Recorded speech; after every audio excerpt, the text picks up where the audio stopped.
바울이 이번 선교 여행을 디모데를 데리고 떠나려고 하지요. 근데 불과 얼마 전만 하더라도 이 문제 때문에 다툼이 있었습니다. 선교팀 구성원을 어떻게 하는가에 대해서 바나바는 마가를 데리고 가고자 했고 바울은 절대로 안 된다라고 하였죠. 바울의 기준에 마가는 불합격이었습니다. 탈락시킨 거죠. 야, 기준점에 도달하지 못했는데 점수가 모자라는데 어떻게 합격시키냐. 안 된다. 절대로 안 된다. 알다시피 마가가 속한 집안은 대단한 믿음을 소유하고 있는 집안이죠. 그런 환경 속에서 자란 마가도 역시 믿음이 좋았습니다. 그러니까 전도 여행을 떠나려고 했던 거죠. 1차 때. 근데 거기에 비하면 디모데는 흙수저죠. 이 방면에 있어서는. 어머니가 유대인이지만 아버지는 이방인입니다. 헬라인입니다.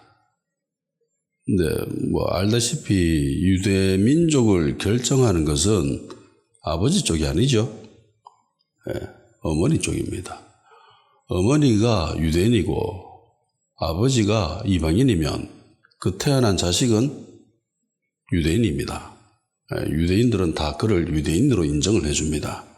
근데 아버지가 유대인이고 어머니가 이방인이면 그 태어난 아이는 이방인이에요. 유대인들은 그를 유대인으로 인정 안 해줍니다. 왜 이런 일이 일어나냐면은 가정교육을 책임지고 있는 것이 어머니이기 때문에 어머니의 그 사고, 정체성, 사상이 그대로 아이에게 전가된다 라고 생각하기 때문에 어머니가 어떤 생각을 가지고 어떻게 아이를 가르치냐에 따라서 그 아이가 결정되어지기 때문에 그렇게 어머니가 유대인이면 아이는 자연스럽게 유대인으로 인정을 해 준 겁니다. 그래서 디모데가 비록 혼혈이지만 엄마가 유대인이기 때문에 유대인인 거죠. 그러니까 이런 부분을 보면은 마가와 디모데는 신앙적인 부분에서는 비교 대상이 되어질 수가 없습니다. 마가의 어머니 마리아는 성경에 꽤 많이 등장하죠. 이야기에 꽤 많은 부분들을 마리아가 담당하고 있습니다. 왕국으로 치면은 막 개국 공신쯤 안 되겠습니까? 굉장히 영향력이 있는, 나중에 베드로가 잡혔을 때에 기도 특공대를 이끌었던 집이 마리아 집이잖아요. 대단한 사람입니다. 초대교회의 이 공동체에 굉장히 비중이 있는 인물임을 너무나 잘 알 수 있죠. 이 집안 자체가 믿음 집안이죠. 외삼촌은 바나바고. 근데 바울은 사람을 어떻게 보냐면은 그 사람의 뒷배경은 별로 관심이 없습니다. 관심은 있지만은 그것이 한 사람의 인물 됨됨이를 결정하는 기준이 될 수가 없었습니다. 바울은 대체로 그 사람을 평가하는 경향성이 있었습니다. 그러니까 바울은 능력 위주의 사람이죠. 능력을 보면서 결정하는 사람입니다. 아무리 집안 좋고 환경 좋아도 사람 자체가 별로 능력이 없으면 탈락시키는 거죠. 마가만큼 좋은 후계자가 어디 있습니까? 결국은 바나바의 뜻대로 마가는 믿음에 탁월한 세대가 되지요. 후손이. 그렇지만 지금 현재 바울이 보는 관점에서 마가는 불합격입니다. 같이 갈 수가 없습니다. 다투고 갈라지는 한이 있어도 같이 갈 수는 없었습니다. 바울은 굉장히 능력을 중요시 여기는 그런 사람이었던 것 같아요. 집안이 좀 그래도 믿음 좋으면 됐지, 환경이 좀 못해도 신앙 좋으면 됐잖아 라는 생각을 가졌던 것 같습니다. 그래서 바나바와 심하게 다투고 떠나버렸습니다. 그러니까 바울의 눈에는 바나바가 저 사람은 공과 사를 잘 구분 못하는 사람이구나 라는 생각이 들었겠지요. 반면에 바나바의 눈에 바울은 참 사람이 융통성이 없구나 라는 생각을 가졌을 겁니다. 그리고 생각했겠죠. 야, 내가 지 별 안에 잤으면 지는 교회 중심부에서 활동할 수 있는 그런 사람이 못 되었을 거죠. 그래서 참 지밖에 모른다. 다른 사람의 연약함, 부족함을 잘 품어주지 못하는구나. 그런 생각을 했었을 수도 있습니다. 어쨌든 한 사회가 선진화되어지고 고도화되어질수록 그 사회는 한 사람을 평가를 할 때에 그 사람의 됨됨이를, 그 사람의 능력을 우선시 여겨야지 그 배경을 주요 평가의 기준으로 잘 삼지는 않습니다. 그러니까 사람의 그 개인의 능력을 우선시해야 됩니다. 이런 사회가 강한 사회고 건강한 사회고 그래요. 이런 평가, 이런 것들이 제도화되어지고 대부분 사람들이 가지는 일반적인 생각들이 되어졌을 때에 그 사회가 가지고 있는, 그 공동체가 가지고 있는 파워와 힘은 엄청납니다. 대단해요. 그런 사회는 반드시 부흥할 수밖에 없습니다. 그 반대의 길은 쇠락의 길이죠. 그러니까 잠깐 찰나의 부흥은 있을 수 있습니다. 그렇지만은 지속적이려면은 반드시 이런 평가가 제도화되어야 돼요. 일반화되어져야 됩니다. 많은 사람들이 로마 제국을 위대하다라고 이야기합니다. 로마 제국의 위대함은, 그 강함은 그 지속 시간이 굉장히 길었다라는 데 있죠. 한 나라가 그렇게 긴 세월 동안 통치하는 일은 굉장히 드문 일입니다. 그것도 굉장히 넓은 영토를. 당시에 전 세계라고 불릴 만한, 그러니까 사람들이 인지하고 있는 세계를 거의 다 대부분 정복한 것이 로마입니다. 알렉산더 대왕도 사람들이 존경을 하지만은 그 마케도니아 왕국을 대단하다라고 이야기하지 않습니다. 왜냐면은 갈라졌으니까. 바로 통일하고 난 뒤에 바로 쫙 갈라져 버리죠. 점령하고 난 뒤에. 근데 로마는 그러지 않았죠. 그러니까 로마는 그 사람의 평가를 굉장히 잘했습니다. 그러니까 그 사람의 출신이 어떻든 사람이 능력이 있으면 등용합니다. 그러니까 로마의 황제를 봐도 그렇지요. 로마 황제를 후손을 결정하는 것은 핏줄이 아닙니다. 핏줄 별로 중요하지 않아요. 중요하게 생각 안 합니다. 능력을 봅니다. 괜찮네 이러면 양자 삼아가지고 황제, 네 황제 해라 이러면서. 능력만 있으면 피부색이든 출신이든 배경이든 별로 따지지 않습니다. 이런 사회가 굉장히 강한 사회입니다. 강한 나라예요. 우리나라 조선 초기 시대만 봐도 개인의 능력을 굉장히 우선시했습니다. 이성계와 의형제 맺은 이지란이라는 사람이 있습니다. 장수예요. 장군이에요. 굉장히 많은 전쟁터에서 혁혁한 공과를 이뤄낸, 그래서 개국공신 2등에까지 오른 사람입니다. 그런데 이 사람이 여진족입니다. 우리나라 사람이 아니에요. 여진족입니다. 여진족, 그러니까 이성계가 주로 싸웠던 곳이 저 북방 지역이에요. 함경도, 출신이 함경도 출신입니다. 해서 함흥차사라는 말이 나오잖아요. 그래서 함경도 그 지역에서 살았기 때문에 거기서 장수가 뭐 하겠습니까? 싸우죠. 누구랑 싸웁니까? 여진족들이랑. 그러니까 국경을 방비하는 역할을 이성계가 주로 했었거든요. 여담이지만 이순신 장군도 거기서 많은 군대 생활을 했습니다. 그러다 보니까 당연스럽게 여진족들을 향해서 적대감을 가질 수밖에 없죠. 그런데 희한하게 이성계가 데리고 다니는 군대에 꽤 많은 비중이 여진족 출신입니다. 우리나라 사람이 아니에요. 그리고 세종 때에는 장영실이라는 사람을 세종이 등용을 합니다. 그런데 이 사람은 노비예요. 부산 동네의 광노비입니다. 일설에 하면 어머니는 기생 출신이었을 것이다 라는 이야기를 합니다. 그러니까 천민이죠. 그런데 등용합니다.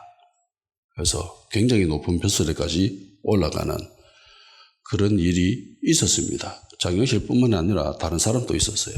그래서 조선 초기 시대만 봐도 능력을 굉장히 우선시했던 그런 시대인 걸 알 수 있습니다. 근데 뒤로 갈수록 달라지지요. 예, 달라집니다. 조선 시대 말기에 가게 되면은 서북 출신들, 동북 출신들, 그러니까 평안도와 함경도 출신들은 고위 간직에 오른 적이 없습니다. 올라본 적이 없어요.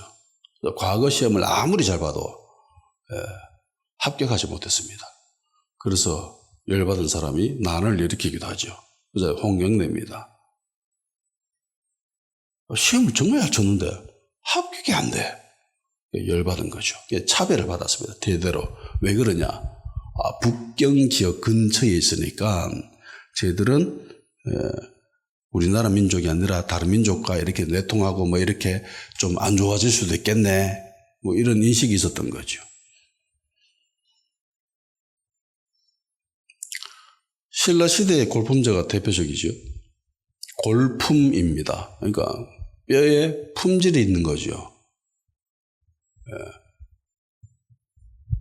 성골이 있고 진골이 있고 뭐 우리가 잘 아는 육두품 뭐 이런 것들이 있잖아요. 그러니까 성골이 아니면 왕이 되어질 수가 없죠. 시간이 흐르다 보니까 나중에 성골 자체가 존재하지 않게 되어버리는 그런 실정에 처합니다. 해서 진골이 왕위에 오르기도 하죠. 성골 아니면 진골이 왕이 될 수 있고 고위간직에 오를 수 있지, 나머지 사람들은 절대로 벼슬이 올라가지 않죠. 아무리 똑똑해도 육두품이 한계입니다. 육두품 벼슬을 받았던 유명한 사람이 최치원이죠. 아무리 똑똑해도 그 이상 벼슬은 못합니다. 이번에 시진핑이 한국에 와서 최치원에 대해서 이야기를 했잖아요. 그러니까 중국에서 알아주는 굉장히 유명한 문인이었습니다. 천재지요. 그런데 출신이 뼈가 품질이 좋지 못하니까 한계지요. 육두품이 한계입니다.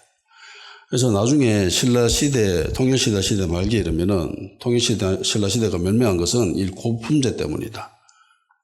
개인의 능력은 무시해버리고 그 사람의 배경만, 출신만, 가문만 따지는 그런 일들이 벌어지게 되면은 제대로 할까요, 일을?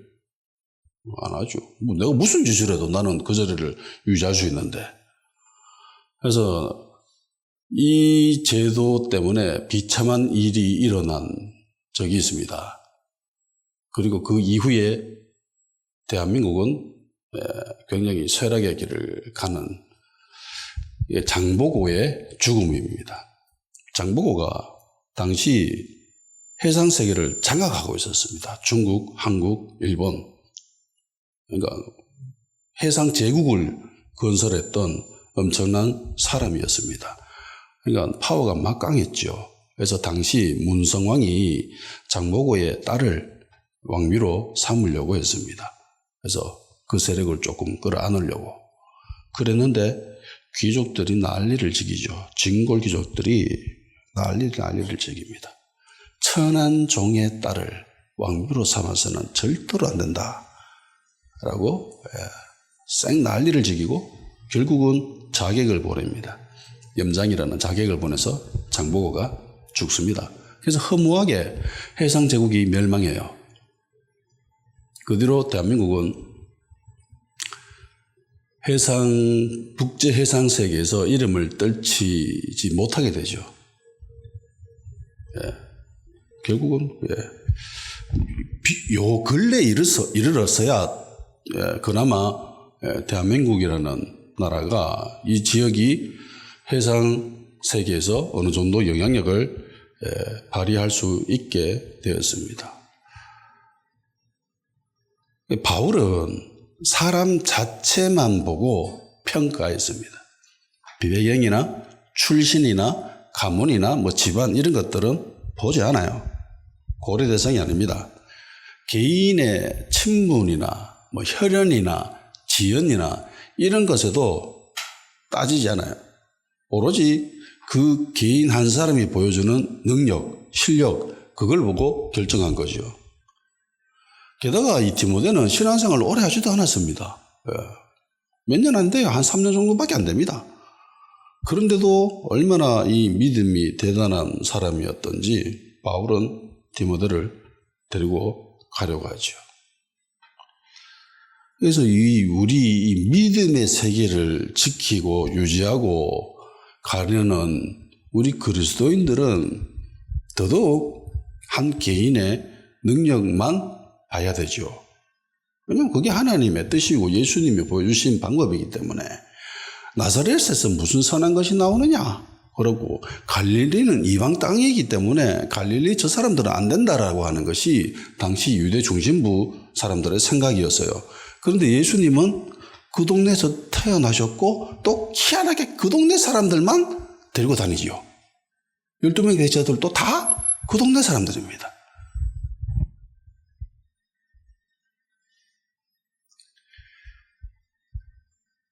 그래서 그리스도인들이 교회가 이런 성향을 띄어야 함에도 불구하고 실상은 그렇지 않습니다. 대형교회 단임 목사들은 대부분 신라 시대로 치면 성골 아니면 진골 출신들이죠. 제가 신학교 다닐 때 신학생들과 주기에 동기생들과 그런 이야기를 했습니다. 우리는 성골도 아니고 진골도 아니기 때문에 큰 교회 단임 목사하는 것은 절대로 불가능하다. 우리는 평민 아니면 천민 출신이다. 그렇기 때문에 우리는 대형교회 단임 목사가 될 수 없다라고 하면서 자의적으로 이야기했던 때가 있습니다. 우스갯소리였습니다. 어느 정도 현실을 반영한 이야기지만 결국은 그것이 교회의 현실이었고 교회의 미래가 되지요. 대형교회 단임 목사들은 대부분 성골 아니면 진골들이죠. 네.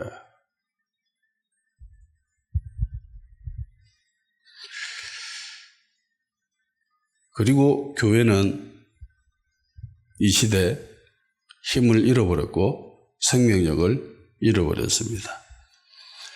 원래는 교회가 세상을 걱정해야 되죠. 세상이 저래서 되나? 세상이 저렇게 도덕적으로 무너져서 되나? 주님 저들을 품어주십시오. 용서해 주십시오. 저들이 회개하기를 이러면서 기도해야 되는 게 교회의 모습입니다. 이게 정상이지요. 근데 지금 반대지요. 세상에 있는 사람들이 뭐 TV나 뭐 방송국에 혹은 매스미디어 이런 데 나와가지고 교회를 걱정하는 일들이 일어납니다. 교회가 저래서 되겠나? 목사들이 저렇게 하면 되나? 이러면서 교회와 성도들의 도덕적인 그런 해이함 점을 걱정하는 그런 이상한 시대에 살고 있습니다. 한 개인의 능력만 보는 바울의 입장에서는 이 디모데의 가문, 디모데가 혼혈이라는 점, 뭐 이런 것들은 별로 중요치 않았습니다. 믿음만 있었으면 돼요. 어떤 믿음을 보여주느냐, 그것만 보고 판단한 거죠. 좋은데, 주변 사람들한테 다 칭찬받아요. 쟤 멋진데, 쟤 데리고 다녀야 되겠다. 누가 추천한 것도 아니죠. 바나바는 마가를 추천하지 않습니까? 근데 누가 추천하지도 않았습니다. 바울이 보고 판단한 거예요. 바울이 보고. 바울이 직접 보고 평가를 하려면 그게 얼마나 꼼꼼하게 따졌겠습니까? 그 기준이 얼마나 냉정했겠습니까? 그런데도 불구하고 합격이었어요. 수많은 문제점들이 있었지만 쟤 데리고 가야 되겠다. 재면 되겠다. 키워야 되겠다. 그런데 디모데에게는 이것보다 더 치명적인 문제가 있었습니다. 그리고 바울은 얘를 데리고 떠나려면 이 문제는 반드시 해결해야 되겠다라는 생각을 가집니다. 그 문제가 할례입니다. 희한하게 디모데는 할례를 받지 않았어요. 자, 유대인 이꼴 할례 받은 자입니다. 이방인 이꼴 할례 받지 못한 자입니다. 성경에도 그렇게 이야기하잖아요. 무할례자들, 이방인들을 향해서 무할례자들이라고 합니다. 자기들은 할례 받은 자. 그러니까 유대인들은 할례 받은 자들이고 유대인이 아닌 자들은 할례 받지 아니한 사람입니다. 그런데 디모데는 유대인이죠. 그러면 할례 받아야 되잖아요. 받았어야 되잖아요. 그런데 할례를 받지 않았답니다. 그런데 단지 할례 받지 않았다라는 것 때문에 문제가 일어난 건 아니에요. 성경에는 이렇게 이야기하고 있습니다. 디모데가 아버지가 헬라인인 것을 그 지역에 있는 모든 사람들이 알고 있다라고 이야기합니다. 그래서 할례 받겠다. 단순히 할례 받지 않음에 대해서 문제 제기한 게 아니에요. 얘는 아버지가 헬라인이고 엄마가 유대인인 걸 이거 다 알고 있대요. 그러면 거기 있는 모든 유대인들이 다 디모데는 유대인이네 라는 걸 다 받아들이는 거죠. 여기에 부정하는 유대인들은 단 한 명도 없습니다. 엄마가 유대인이면 무조건 애는 유대인이에요. 이게 유대의 법칙입니다. 규율이에요. 근데 디모데는 할례를 받지 않았습니다. 왜 그럴까요?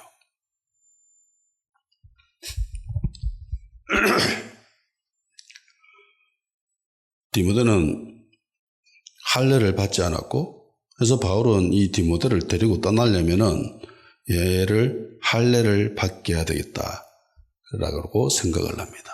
유대인은 태어난 지 8일 만에 할례를 받아야 되죠. 창세기 17장 12절 대대로 남자는 집에서 난 자나 혹 너희 자손이 아니요 이방 사람에게서 돈으로 산 자를 물론하고 단지 8일 만에 할례를 받을 것이라.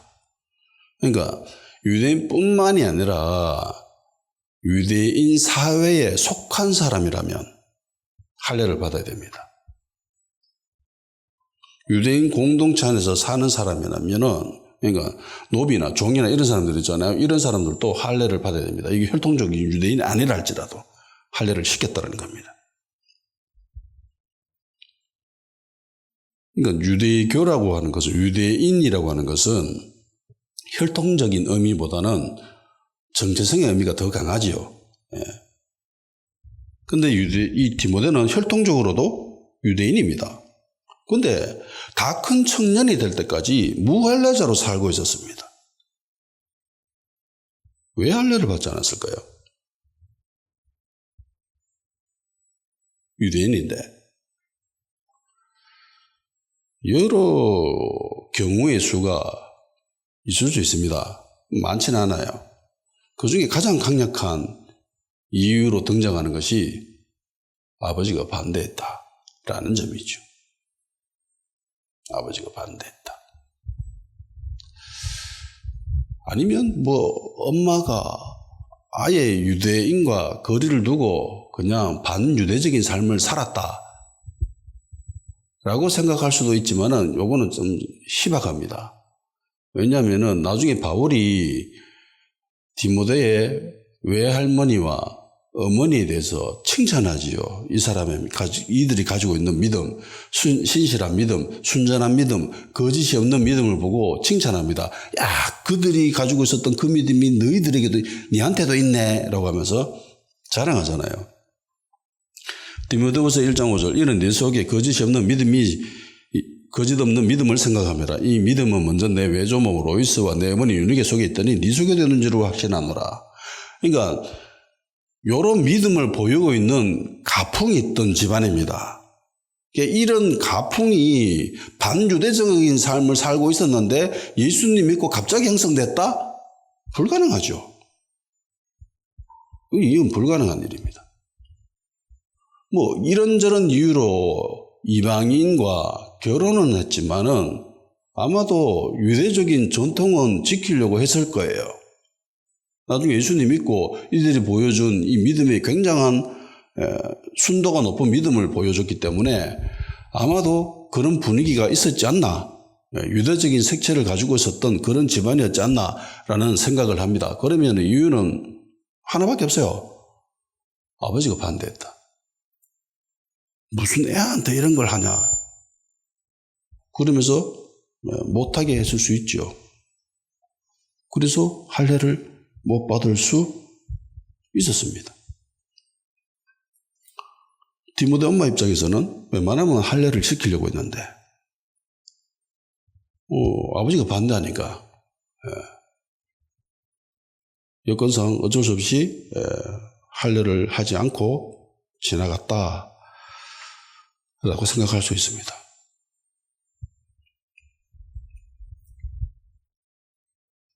그러니까 자녀 양육에 대해서 아버지 입김이 좀 강했다라고 생각할 수도 있겠죠.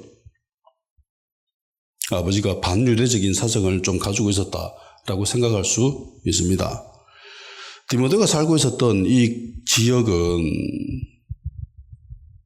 유대인이 아예 없었던 게 아니죠. 유대인이 있었습니다. 해서 바울과 바나바가 이 지역을 돌아다니면서 회당에 가가지고 복음도 전하고 결국은 교회도 세우고, 그리고 디모데도 이때에 예수님 믿게 되었고, 꽤 많은 유대인들이 이 지역에 살고 있었습니다. 바울 자신도 이 지역 출신이잖아요. 다소가 조금 내려오면 다소거든. 그냥 그 근방입니다. 그래서 그 근방에도 꽤 많은 유대인들이 살고 있었는데 희한하게 성경에는 이렇게 얘기합니다. 바울이 디모데를 데리고 이제 선교 여행을 떠납니다. 근데 선교 여행을 떠나는 그 지역에 있는 모든 사람들이 디모데를 알고 있대요. 자, 아버지 헬라인 아니가? 라는 걸 알고 있답니다. 그러면 그런 질문.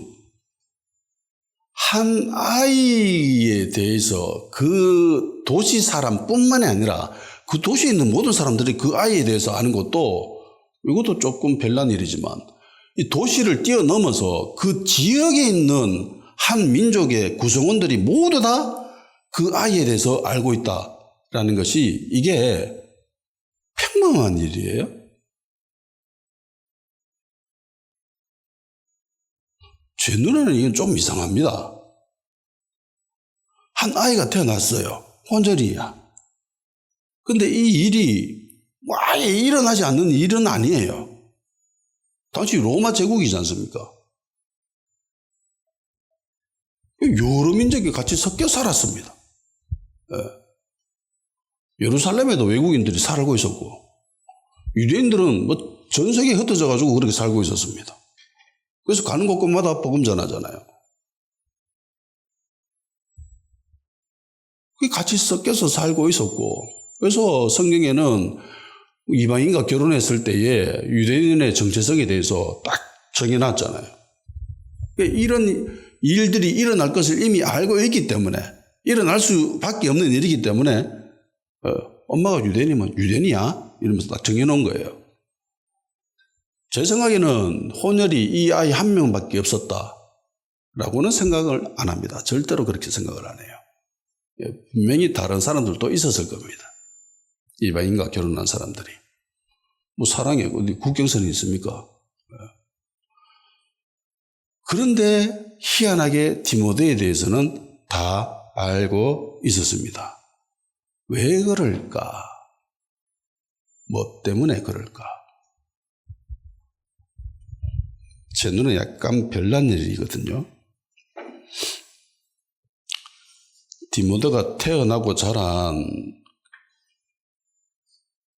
한 도시뿐만이 아니라 그 주변에 있는 모든 사람들이 디모데를 데리고 앞으로 전도를 해야 되는데, 선교를 해야 되는데, 가는 곳에 있는 대부분 사람들이 디모데에서 알고 있다. 이건 좀 특별한 일이죠. 평범하면은요, 존재감이 별로 없습니다.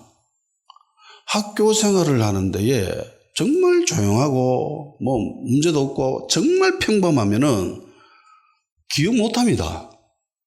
학교 선생님들이 그 아이가 있는지 없는지 잘 몰라요. 제가 예전에 고등학교 다닐 때 하루 결석했는데 애들이 내가 결석했는 걸 몰라요. 너무 평범했기 때문에. 근데 정말 별나고 정말 문제투성이거나 아니면 정말 공부 잘하거나 이러면은 그 아이가 결석하잖아요. 다 압니다. 전교생들도 알고요. 선생님도 다 알고 다 압니다. 근데 저같이 이렇게 존재감 없는 애가 하루 결석했더니만 네 결석했었나? 내가 하루는 분명히 없었는데. 그러니까 디모데는 평범하지 않았다는 거예요. 그럼 왜 평범하지 않았을까? 왜 유대인들이 모두 다 이 디모데와 그 아버지에 대해서 알았을까? 라는 거죠. 생각해 볼 수 있는 부분들이 있어요. 그게 뭐냐면은 디모데가 할례를 받지 않았다라는 데 있습니다. 디모데가 할례를 받고 유대인인데, 그러니까 엄마가 유대인이기 때문에 얘는 태어나면서부터 유대인임을 모든 유대인 구성원들이 인정해 주잖아요. 근데 할례를 받지 않았습니다. 이건 굉장히 좀 특이한 일이에요. 유대인은 무조건 할례를 받는데 디모데도 유대인이잖아요. 근데 할례를 받지 않았어. 이 소문이 유대인들에게 자연스럽게 퍼졌겠죠. 이런 게 있답니다. 한 아이가 태어났습니다. 아버지가 헬란 이방인이었고 엄마가 유대인이었어요. 근데 유대인 부모, 양 부모 모두가 유대인이어도 마찬가지입니다. 근데 이 유대인 아이가 태어났을 때에 유대인들은 무조건 이 아이를 회당에 데려갑니다. 회당에 데려가가지고 공부를 가르쳐요. 그러니까 유대인들에게 있어서 회당은 정치, 사회, 경제, 교육 이 모든 것들을 망라하는 곳이 회당입니다. 유대인들은 무조건 회당을 다녀요. 만일에 아이의 부모가 회당에 데리고 가지 않잖아요. 그러면 주변에 있는 신실한 유대인들이 그를 데리고 회당에 간답니다. 그럴 수 있잖아요. 부모가 여건상 뭐 돈 벌러 가야 된다거나 뭐 이래가지고 뭐 다른 지역에 있고 뭐 흩어져 있고 애는 혼자 뭐 할머니 할아버지 손에 키우고 있을 경우에 뭐 할아버지 할머니 뭐 관심도 없고 뭐 치매 걸려가 뭐 이런 거 있으면은 여건상 환경상 주변에 있는 유대인들이 경건한 유대인들이 그 아이를 데리고 회당에 간대요. 네 유대인이기 때문에 유대인으로 자라야 된다. 그러면서 성경도 가르치고 다른 교육들도 가르치는 그런 일을 합니다. 그런데 디모데는 이걸 하지 않았다는 거죠. 왜? 무할례자이기 때문에. 회당에 들어간다면 이거 무조건 할례 받아야 되거든. 그런데 회당에 가지 않았다는 거죠. 무할례자이기 때문에 회당에 안 들어간 거예요. 주변에서 고민했을 겁니다. 유대인이다. 회당 가야 된다. 가자. 근데 아버지도 반대하고 얘는 다 큰 청년이 될 때까지 무할례자로 할례 받지 않는 그런 상태로 살았던 거예요. 그러니까 이게 굉장히 특이한 케이스인 거예요. 그러니까 모든 사람들이 알게 되는 거죠. 주변에 있는 모든 사람들이. 제가 추측하는 경우는 이런 것들입니다. 태어나면서 유대인인데 할례는 받지 않았고 그리고 주변에서 회당에 가자고 권면을 했는데 그것도 거부한. 그래서 굉장히 특별하기 때문에 유대 공동체 사회에서 다 이 소문이 퍼지지 않았나 라는 생각입니다.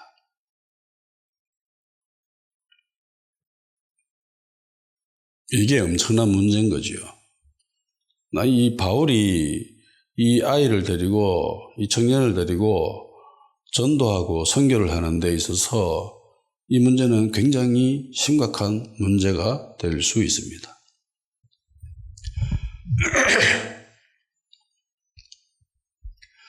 바울이 전한 복음을 디모데는 받아들입니다. 그 집안이 받아들이죠. 그리고 짧은 시간에 엄청난 믿음의 진보를 보여줍니다. 그리고 그 까다로운 바울의 기준에도 합격을 합니다. 야, 데리고 가야 되겠다. 많은 사람들이 있었지만은 데리고 떠날 마음을 가진 이 생각을 들게 한 사람은 디모데 한 명밖에 없었습니다. 마가도 거부했는데 디모데는 데리고 떠나려고 했습니다. 그런데 할례를 받지 않았어요. 유대인인데. 그래서 디모데를 할례를 받게 해줘서 그 지역에는 모든 유대인들이 제가 할례를 받았구나라는 사실을 소문을 듣게 만들려고 할례를 했습니다. 근데 생각해 보세요. 좀 전만 하더라도 이 할례 문제 때문에 교회가 시끄럽습니다. 안디옥 교회가. 할례 받아야 구원받는다. 할례 안 받으면 구원 못 받는다. 예수 믿어도 안 돼. 라고 하는 사람들의 소리 때문에 교회가 신경이 시끄러지고 이 문제 때문에 일부러 예루살렘까지 가가지고 거기서 총회 열어가지고 그리고 총회가 결정문을 들고 교회에 돌아와서 정리를 하잖아요. 그러니까 불과 얼마 전의 일입니다. 그러니까 할례에 대한 바울의 생각은 굉장히 부정적이죠. 성경의 다른 곳을 읽어봐도 바울의 생각을 알 수 있습니다. 로마서 2장 25절에서 29절 네가 율법을 행한 즉 할례가 유익하나 만일 율법을 변한 즉 네 할례가 무할례가 되느니라 그런 즉 무할례가 율법의 제도를 지키면 그 무할례를 할례와 같이 여길 것이 아니냐. 또한 본래 무할례자가 율법을 온전히 지키면 의문과 할례를 가지고 율법을 범하는 너를 판단하지 아니하겠느냐. 대저 표면적 유대인이 유대인이 아니요 표면적 육신의 할례가 아니라 오직 이면적 유대인이 유대인이며 할례는 마음에 할지니 신령이 있고 의문이 있지 아니한 것이라. 그 칭찬이 사람에게서가 아니요 다만 하나님에게서니라. 할례가 별로 중요한 게 아니라는 거죠. 야, 할례를 받아놓고 율법 안 지키면은 그게 뭔데? 라고 하는 겁니다. 고린도서 7장 18절 19절 할례자로 부르심을 받은 자가 있느냐 무할례자 되지 말며 무할례자로 부르심을 받은 자가 있느냐 할례를 받지 말라. 할례 받는 것도 아무것도 아니요 할례 받지 아니한 것도 아무것도 아니로되 오직 하나님의 계명을 지킬 따름인지라. 그러니까 할례는 별거 아니야 아무것도 아니야 라고 얘기합니다. 할례 받아도 그만이고 안 받아도 그만이다. 그리고 이런 생각은 실제적으로 나타납니다. 갈라디아서 2장 1절에서 4절 14년 후에 내가 바나바와 함께 디도를 데리고 다시 예루살렘에 올라갔노니 계시를 인하여 올라가 내가 이방 가운데서 전파하는 복음을 저희에게 제출하되 유명한 자들에게 사사로이 한 것은 내가 다름질한 것이나 다름질한 것이 헛되지 않게 하려 함이라. 그러나 나와 함께 있는 헬라인 디도라도 억지로 할례를 받게 아니하였으니 이는 가만히 들어온 거짓 형제의 까닭이라. 저희가 가만히 들어온 것은 그리스도 예수 안에서 우리가 가진 자유를 엿보고 우리를 종으로 삼고자 함이로다. 그러니까 여기서 이야기하는 거짓 형제는 무할례자 그러니까 유대인 할례자들을 이야기합니다. 할례 받아야 구원받을 수 있어 라고 하는 그 사람들. 그래서 디도에게는 할례를 못 받겠다 그러죠. 할례 안 받겠답니다. 일부러. 그래서 바울은 할례에 대해서 좀 부정적입니다. 그냥 표면적으로는 할례 아무것도 아니야. 받아도 그만 안 받아도 그만. 이건 아무것도 아님 이라고 했는데 안을 살짝 들다 보면은 조금은 부정적이에요. 어떻게 보면. 근데 이건 유대인들에게 대단한 일이거든요. 엄청난 일입니다. 왜냐하면 유대인은 할례 받은 자들이고 이방인은 할례 받지 않은 자들이고 그래서 유대인들은 할례 받은 사람들끼리만 교제하지요. 할례 받은 사람들끼리만 식사합니다. 할례 받지 않은 사람들과는 교제 안 해요. 말 안 섞어요. 어떤 사람들, 심한 사람들은 짐승처럼 대하지요.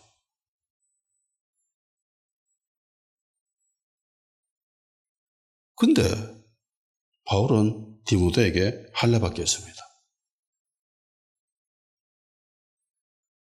할례 아무것도 아니다. 받아도 그만이고 안 받아도 그만이다 라고 해놓고 왜 디모데는 할례를 받게 했을까요? 그 이유 없이 성경에 기록되어 있습니다. 왜냐하면 그 근방에 있는 모든 유대인들이 디모데의 아버지가 헬라인이고 얘는 무할례인 걸 알고 있기 때문에 그것 때문에 할례를 받게 했답니다. 자, 바울이 디모데를 데리고 떠나가서 해야 될 일이 뭐죠? 복음 전하는 겁니다. 이 바울의 선교 패턴을 보면은 늘 똑같죠. 먼저 한 도시 방문하면 제일 먼저 회당에 들어가죠. 회당에 들어가지고 유대인들에게 복음을 전합니다. 그리고 그 다음이 이방인입니다. 이런 패턴은 똑같이 늘 일어나는 일들이에요. 자, 그러면은 회당에 들어가서 복음을 전해야 되는데 무할례자가 회당에 들어갈 수 있겠습니까? 거기서 유대인들과 소통할 수 있겠습니까? 유대인들과 교제를 할 수 있겠습니까? 좀 친밀해지고 식사하면서 우리 식사하면서 한번 이야기해 봅시다. 식사할 수 있겠어요? 불가능하죠. 그러니까 복음을 전하기 위해서 전도의 용이성을 위해서 실행한 할례입니다. 그러니까 이 할례는 구원과는 아무 쪽에도 상관이 없는 그런 할례이죠. 전도를 용이하게 하기 위해서, 편하게 하기 위해서 실행한 할례입니다. 이건 할례 받지 못하면 유대인들과 교제가 안 되고 식사도 안 되고 아무것도 안 되고 이러니까 복음을 못 전하지요. 그래서 할례를 받게 한 것입니다. 여기서 우리가 알 수 있는 것은 특별히 한 분야의 개척자가 될 경우, 프론티어 사역자로 나가게 될 경우에는 바울과 같은 일처리가 필요합니다. 문제가 너무 많고 구설수에 오르기 좋은 사람들은 프론티어 사역자 가면 돼요. 개척 사역자, 개척을 일궈내는 그런 사역을 하면은 좀 곤란하게 됩니다. 왜냐면은요, 이 바울과 디모데에 대해서 한번 생각해 봅시다. 가서 복음을 전합니다. 유대인들에게. 근데 알고 보니까 디모데가 할례를 안 받았어. 그럼 얘는 왜 유대인인데 왜 할례 안 받았는데? 라고 이야기하겠지요. 질문하겠지요. 유대인들이. 그러면 바울이 이 디모데가 할례를 받지 않은 이유에서 쭉 설명하겠죠. 성경에서 이렇게 기록되어 있듯이 설명하듯이 야 이건 받아도 그만이고 안 받아도 그만이다 이러면서 쭉 이야기하겠죠. 그러면 이 부분에 수긍하는 사람들도 있을 것이고 반대하는 사람들도 있을 겁니다. 그러면 또 나눠지게 되겠죠. 회당 유대인들이 그래 또 그럴 수 있네. 아니다 무슨 소리 하나. 무조건 할례를 받아야지. 그런다고 그렇게 하면 되나? 당시에도 이런 사람들이 있었으니까 교회 안에 이런 거짓 형제들이 안디옥 교회에 와가지고도 막 그렇게 이야기했잖아요. 그렇듯이 이렇게 했을 경우에 이런 반응을 보이는 사람들이 분명히 있었을 겁니다. 그럼 이게 왜 문제가 되냐? 예수님은 사라지고 할례가 등장하기 때문입니다.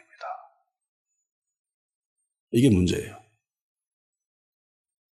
복음을 전하고 예수님을 전하고 예수님 이야기해야 되는데 어느 순간 예수님은 사라지고 십자가도 사라지고 할례만 나와요. 그게 문제거리가 되니까. 이런 상황이 무조건 발생합니다. 무조건. 왜냐하면 아무런 일도 없었던 안디옥 교회에서도 이 할례 문제 때문에 교회가 난리를 났잖아요. 난리가. 그 다른 데 가서도 이런 문제는 발생할 수밖에 없습니다. 근데 디모데가 할례를 받지 않아서 근데 복음을 받아들이지 않은 사람들 입장에서 접근을 했는데 얘가 무할례자야. 그러면 이 문제가 화두에 등장하겠죠. 무대 중심부에 등장합니다. 그러면은 할례가 맞니 아니니 이러면서 이런 문제 가지고 난리가 나는 거예요. 예수님은 사라집니다. 예수님 사라져요. 이게 비단 당시 초대교회의 모습이겠습니까? 우리나라에는 없을까요? 있어요. 할례를 대체할 만한 것들은 엄청나게 많이 있습니다. 정치. 야, 민주당이 맞냐, 국힘이 맞냐 이러면서. 예수님은 없어요. 이거 아무것도 아닌데. 바울이 얘기하잖아요. 이거 중요한 거 아니야. 근데 당시 유대인들은 이거는 목숨 걸고 지키는 것들이거든요. 유대인의 정체성이 할례 받은 자이기 때문에. 야, 할례는 무조건 받아야지. 예수님 믿어도 할례가 중요하잖아. 할례 받아야 돼. 지금도 그렇게 얘기하는 사람들이 있습니다. 예수님 믿고 하나님 자녀 되고 이 땅에 하나님 나라를 만들어 가야 되는데 빨갱이는 때려 죽여야지. 아니, 왜 때려 죽여요? 회개시켜서 예수님 믿게 해야지.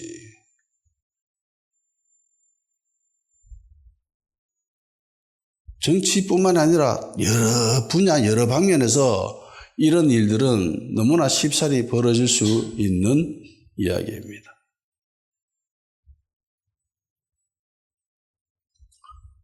예수님을 사라지게 만드는 그 거리들이 우리 안에 얼마든지 도사리고 있습니다. 예수님보다 할례를 더 많이 설명해야 되는 것은 이거는 참 어리석은 일이죠. 할례에 대해서 바울은 또 주구장창 설명해야 됩니다.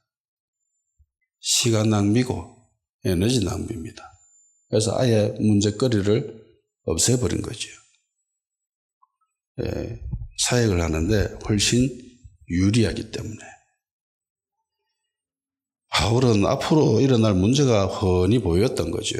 얘가 얘를 데리고 갔을 경우에 일어날 일들이 너무나 자연스럽게 보였기 때문에 디모데는 할례라는 이 부분에 대해서 굉장한 유연성을 보여줍니다. 이거 별거 아니다. 해도 되고 안 받아도 되고 아무것도 아닌데 유대인들에게 전도를 하기 위해서라면 할례를 시켜야 되겠다 라고 결정하고 디모데에게 할례를 행했습니다. 그러니까 바울은 그렇게 어떤 면에서는 고집을 피우지 않았어요. 마가를 데리고 가야 된다라고 하는 부분에서는 엄청난 고집을 보였지만은 디모데에게 할례를 행하는 것, 할례를 행하지 않는 이런 부분에 대해서는 굉장한 유연성을 또 보여줍니다. 그러니까 바울은 예수님으로 채워져 있었기 때문에 예수님을 증거해야 되는데 예수님 이외에 다른 것들이 드러나고 증거되어지고 여기에 시간을 쓰고 에너지를 쓰는 것은 이거는 옳지 못하다, 부당하다라는 생각이 있었던 것 같습니다. 이건 별로 중요하지 않기 때문에 내려놔도 그만, 가지고 가도 그만, 별거 아니지.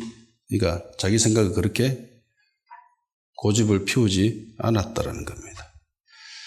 별거 아닌데 하면 그만이지. 예수님만 드러나면 되잖아 라는 생각인 거죠. 이런 관점이 우리에게도 좀 필요한 것 같습니다. 예수님만 드러나면 되지 내가 어떻게 됐든 뭔 상관이야. 내 생각이 그리 중요해. 예수님만 드러나면 되지. 내가 손해 좀 보면 어때? 예수님만 드러나면 되지. 괜찮아 라고 생각합니다. 괜찮아요. 예수님만 드러나면 됩니다. 다 같이 기도하시죠.